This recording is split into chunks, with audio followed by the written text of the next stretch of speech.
రామ్ గారు నిర్వహిస్తున్న happy money visualisation 2.0 మీరు జాయిన్ అవ్వాలనుకుంటున్నారా? కింద నంబర్లని సంప్రదించండి. హాయ్ హలో నమస్తే, వెల్కమ్ టు సుమన్ టీవీ. ప్రస్తుతం మనతో ఉన్నారు తోడు నీడ ఆర్గనైజేషన్ ఫౌండర్ రాజేశ్వరి మేడంతో మాట్లాడదాం. నమస్తే మ్యామ్. నమస్తే అమ్మా.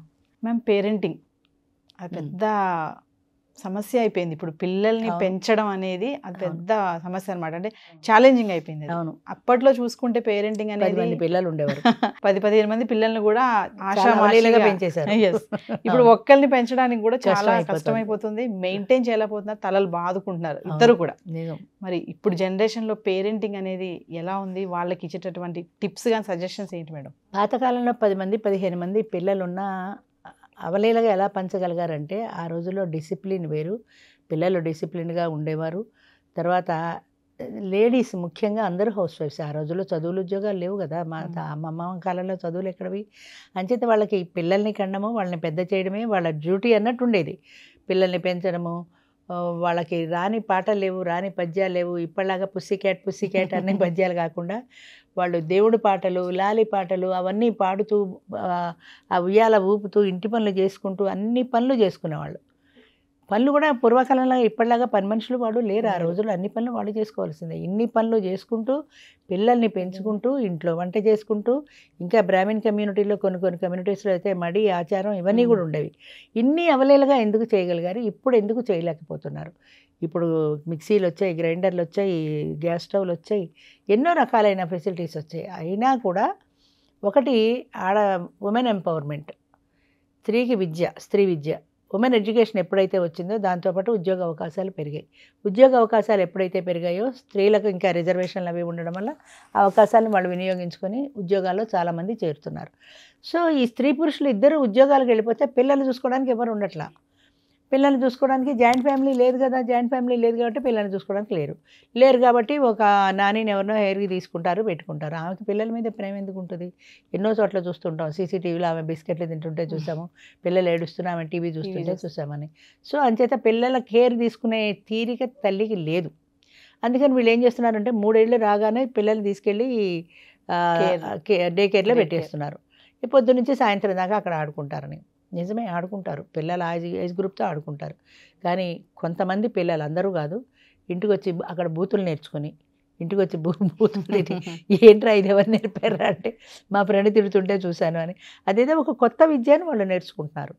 2, పిల్లలు పెరుగుతున్న కొద్దీ, స్కూల్కి వెళ్తున్న కొద్దీ, స్కూల్లో చదువు, మాకు టైం లేదు కదా, మ్యాథ్స్ వీక్గా ఉన్నావా, సరే మ్యాథ్స్ ట్యూషను, సైన్స్ వీక్గా ఉన్నావా, సైన్స్ ట్యూషను. పొద్దున్నుంచి సాయంత్రం వరకు సంపాదనే జీవిత ధ్యేయంగా అయిపోయింది ఈనాటి తల్లిదండ్రులకు. అది నేను తప్పు పట్టట్లేదు, ఎందుకంటే ఇద్దరు కలిసి ఉద్యోగం చేసుకుని సంపాదిస్తే కానీ పిల్లల్ని మంచి స్కూళ్ళల్లో చదివించలేము. ఇదివరకు అసలు వీధి బళ్ళును, ఎలిమెంటరీ స్కూళ్ళును, గవర్నమెంట్ స్కూల్స్ తప్ప ప్రైవేట్ స్కూల్స్ ఎక్కడ ఉన్నాయి? ఇప్పుడు ప్రైవేట్ స్కూల్స్ మామూలు, ఇవి ఇంటర్నేషనల్ స్కూల్స్. మా అబ్బాయి ఇంటర్నేషనల్ స్కూల్లో చదువుతున్నాడు, నెలకి ₹1,00,000 ఫీజు, లేకపోతే 10 లక్షల ఫీజు. మా అబ్బాయి ఇంటర్నేషనల్ స్కూల్లో చదవాలి, మంచి ర్యాంక్ స్టూడెంట్ కావాలి, భాషల్లో చేద్దామా, చైతన్యాలో చేరుద్దామా, నారాయణలో చేరుద్దామా, ఎంతసేపటికి ఇదే ఆలోచన. అసలు పిల్లలు ఏం చదువుతున్నారు చూసుకునే తెలివి మాకు లేదు. ఈ ప్రైవేట్ స్కూల్స్ కూడా కమర్షియల్ అయిపోయాయి కాబట్టి ప్రతి నెల మేము పేరెంట్ టీచర్ మీటింగ్ పెడతాం మేడం అంటారు. ఆ పేరెంట్ టీచర్ మీటింగ్లో మీరు మాట్లాడుతున్నది ఏంటి అసలు?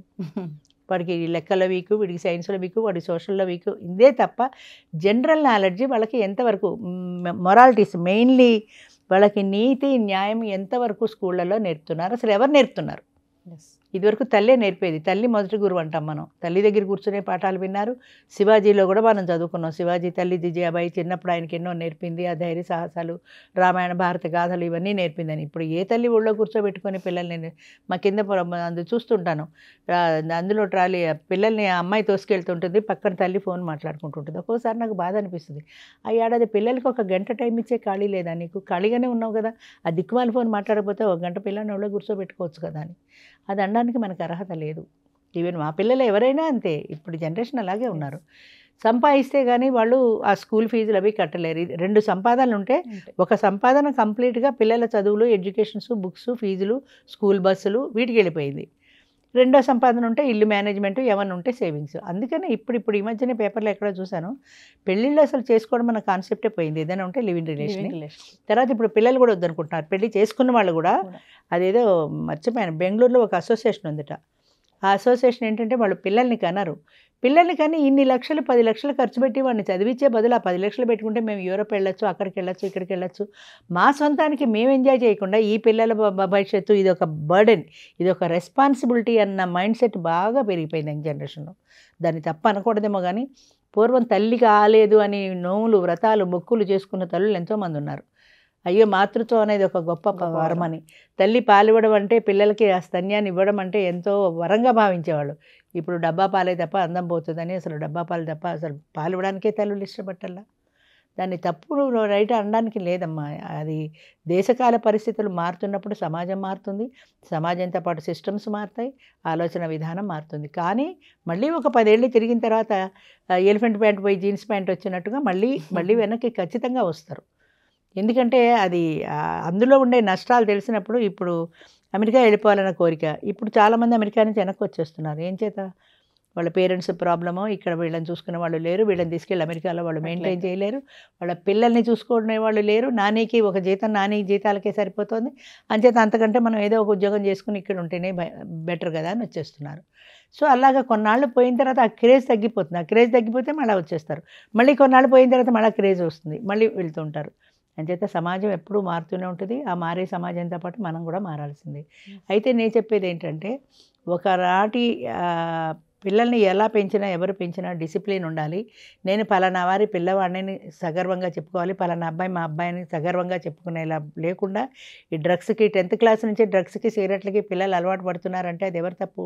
టీచర్స్ తప్ప, పిల్లలు తప్ప, సమాజం తప్ప? అది మనం ప్రశ్న వేసుకోవాలి.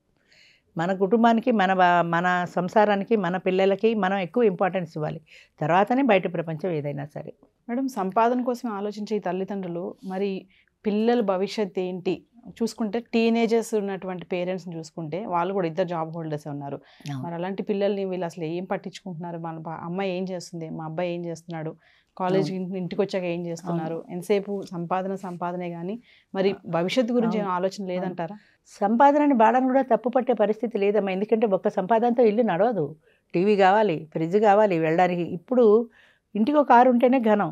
ఇప్పుడు ఇంట్లో ఎంతమంది ఉంటే 2 కార్లు మినిమం అయిపోయాయి. భార్యాభర్త ఇద్దరికి చెరో కారు, పిల్లలు ఉంటే వాళ్ళ కారు, 3 కార్లు 4 కార్లు. దానికి మరి 10,000 ఏంటి, 20,000 డ్రైవర్కి, ₹1,00,000 డ్రైవర్లకి జీతాలు పోతాయి. ₹1,00,000 ఎక్కడి నుంచి వస్తాయి? ఆయన జీతం 1,00,000 అయితే ఆయన ఒక 10 లక్షలు సంపాదిస్తే తప్ప సరిపోదు. అంచేత రెండో సంపాదన అవసరం అవుతోంది. ఈమెకి ఎడ్యుకేషన్ ఉంది మెయిన్. అదే కొన్ని మంది ఒక ట్యాబ్లెట్ వేసుకుంటే సైడ్ ఎఫెక్ట్ ఉన్నట్టు ఎడ్యుకేషన్, ఉమెన్ ఎంపవర్మెంట్ అవసరమే. కానీ దాని సైడ్ ఎఫెక్ట్ ఏంటంటే ఫ్యామిలీస్ దెబ్బతింటున్నాయి. అది లేకపోతే ఆమె ఇంట్లో హౌస్ వైఫ్గా ఉంటే పిల్లల బాధ్యత తీసుకునే టైం ఉండేది, అవకాశం ఉండేది. ఇప్పుడు ఆ టైం లేదు. వాళ్ళు కూడా రాత్రి 8-9 వస్తున్నారు ఇంటికి. స్విగ్గీ, జొమాటో. ఎందుకంటే మాకు వండే టైం లేదు.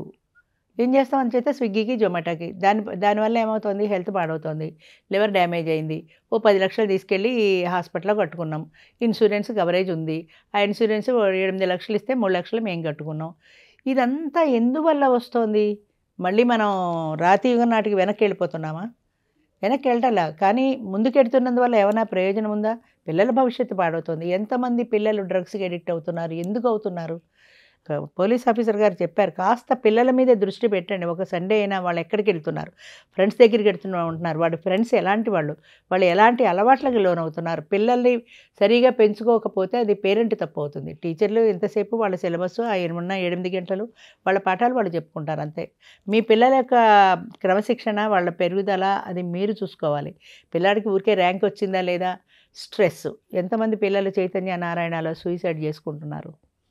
చైతన్య నారాయణ అని పేరు చెప్పడం కాదు, ఎంతోమంది పిల్లలు బయట కూడా స్ట్రెస్ ఎక్కువైపోయింది. ఉద్యోగాల్లో స్ట్రెస్ ఎక్కువైపోయింది. 50 ఏళ్ళు నా శిష్యుడు మొన్న వచ్చాడు మా ఇంటికి. వాడికి నిండా 50 ఏళ్ళలో వాడికి షుగరు. 50 ఏళ్ళు లేకుండా షుగర్ ఎందుకు వచ్చిందంటే ఉద్యోగంలో స్ట్రెస్, ఆఫీసులో స్ట్రెస్. ఈ స్ట్రెస్ ఎక్కువైపోతుంది. జీవితంలో ప్రశాంతంగా ఆనందంగా పూర్వం రోజులే బాగుండేవి. పార్కులు, సినిమాలు, షికార్లు ఏమీ లేవు. మిక్సీలు లేవు, గ్రైండర్లు లేవు, హాయిగా రుబ్బుకుంటూ పని చేసుకునేవారు. ఒక్కొక్కసారి అదే మంచిదేమో అనిపిస్తుంది. అలానే ఇప్పుడు మిక్సీ మానేసి నన్ను రుబ్బమంటే రుబ్బలేను నేను. ఎందుకంటే ఇలా అలవాటు పడిపోయాం, ఫెసిలిటీస్కి అలవాటు పడిపోయాం. ఫెసిలిటీస్ అయిన కొద్దీ టైం మిగిలిపోయింది.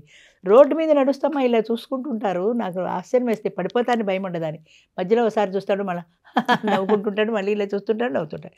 అంటే ఒక చోట కూర్చొని చూసుకునే తీరి నడుచుకునేటప్పుడు కూడా అంతే. మా డ్రైవర్ ఉన్నాడు, పొద్దున్న వస్తాడు, మధ్యాహ్నానికి వాడు అయిపోతుంది, ఖాళీ అయిపోతుంది, ఛార్జింగ్ పెట్టుకోవాలి మళ్ళీ. ఎందుకు అయిపోతుందంటే ఖాళీ కూర్చున్నాడు, ఏం చేస్తాడో తోచదు కదా. అంచేత తల్లి అయినా తండ్రి అయినా అమ్మ మొదటి గురువు అన్నట్టుగా తల్లిదండ్రులు పిల్లల బాధ్యత వహించాలి. స్కూల్లో చదవాల్సిందే తప్పనిసరిగా, కానీ దాంతోపాటుగా ఇంటి దగ్గర మనం కూడా వాడు ఏం చదువుతున్నాడు, ఎంతసేపు ఫస్ట్ ర్యాంక్ వచ్చిందా లేదా, ఫస్ట్ ర్యాంక్, ఇది తప్ప వేరే లేదు. వీళ్ళు కూడా ఇదే టెన్షన్ పెడతారు పిల్లాడికి. ఫస్ట్ ర్యాంక్ రాకపోతే అమ్మ నాన్న తిడతారు, కాపీ కొట్టైనా ఫస్ట్ ర్యాంక్ తెచ్చుకుందాం, వాడు సైడ్ ర్యాంక్ పెడతాడు. నీకు ఎంత వస్తే అంతే, నువ్వు నిజాయితీగా రాయనే నిజాయితీ మనం నేర్పుతున్నావా, నేర్పట్ల. ఎలాగో అలాగ సంపాదించరా అని మనమే వాడికి నేర్పుతున్నాం. అంచేత పిల్లలు చెడిపోతున్నారంటే సగం కారణం parents. I'm very sorry to say like this. మనం పిల్లలు ఏం చేస్తున్నారన్న శ్రద్ధ మనం పట్టినాడు, మన పిల్లల భవిష్యత్తు మనం చూసుకున్నాడు.